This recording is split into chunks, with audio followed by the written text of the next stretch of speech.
જય શ્રી કૃષ્ણ મિત્રો, નિત્ય સત્સંગમાં આપ સૌનું સ્વાગત છે।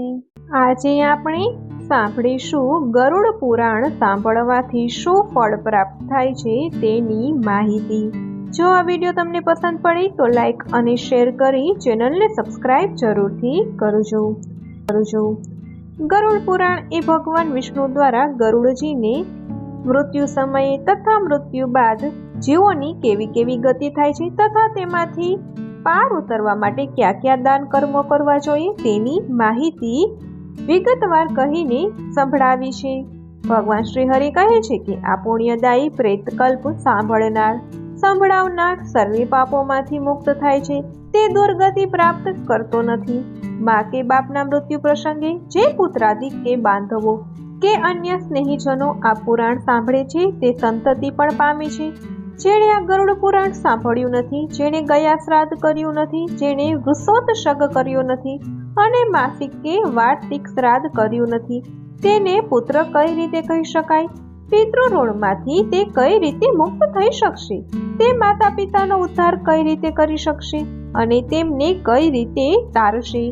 તેથી યથાયોગ્ય પ્રયત્ન કરીને આ પુરાણ તો અવશ્ય સાંભળવું જોઈએ।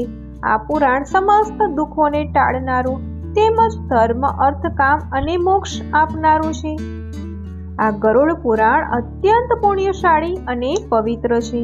તે સઘળા પાપોનો નાશ કરનારું છે અને જે વાંચે છે, સાંભળે છે તેના સર્વ મનોરથો સિદ્ધ કરનારું છે।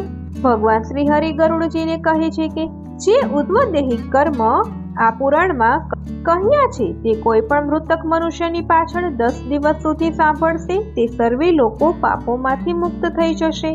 પરલોકમાં મૃતકના હિતાર્થે જે કર્મો જણાવ્યા છે તે પિતૃઓને દાન આપવાની સાથોસાથ દાન આપનાર પુત્રને મનવાંછિત ફળ આપે છે। આ લોક તેમજ પરલોકમાં તે અતિ સુખદાયક છે। નાસ્તિક બુદ્ધિના પાછળ લોકો આવા કર્મો કરતા નથી। તેમના ઘરનું જળ દારૂ સમાન જાણવું જે પીવા યોગ્ય નથી। આ લોકોના ઘરની સામે દેવો અને પિતૃઓ મીટ માંડતા નથી। વળી પિતૃઓની અવકૃપાને કારણે તેમની સંતતિ દુર્ગતિવાળી થાય છે। જ્યાં સુધી પિતૃઓની ક્રિયા ના કરી હોય ત્યાં સુધી બ્રાહ્મણ, ક્ષત્રિય, વૈશ્ય, શૂદ્ર, ચાંડાલ જેવું જ છે।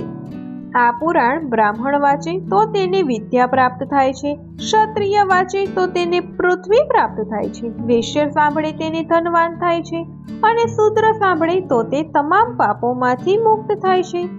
આ પુરાણ વાંચનારને જે દાન આપવામાં પ્રથમ કહેલા છે તેણે આપવામાં ન આપે તો કર્મફળ થતું નથી। પ્રથમ પુરાણની પૂજા કરવી, પછી વસ્ત્ર અલંકાર વગેરે ઉપચાર સમર્પણ કરીને ગરુડ પુરાણ વાંચનાર પુરોહિતની પૂજા કરવી, તેમને અન્ન, સુવર્ણ તથા ભૂમિ વગેરે દાન આપવા જોઈએ તથા તેમનું યથાવિધિ ભક્તિપૂર્વક દાન કરવું। આથી અતિ પુણ્ય પ્રાપ્ત થાય છે। એવી રીતે ભગવાન શ્રી ગરુડને કહે છે, હે ગરુડ, પુરાણ વાંચનાર પુરોહિતનું પૂજન થાય એટલે સ્વયં મારું જ પૂજન થયું એમ જાણવું। એમાં સંશય કરનાર નરકે જાય છે। જેથી વાચક સંતુષ્ટ થાય એટલે હું પણ સંતુષ્ટ થાઉં છું। તો મિત્રો, આ હતું ગરુડ પુરાણ સાંભળવાનું મહાત્મય।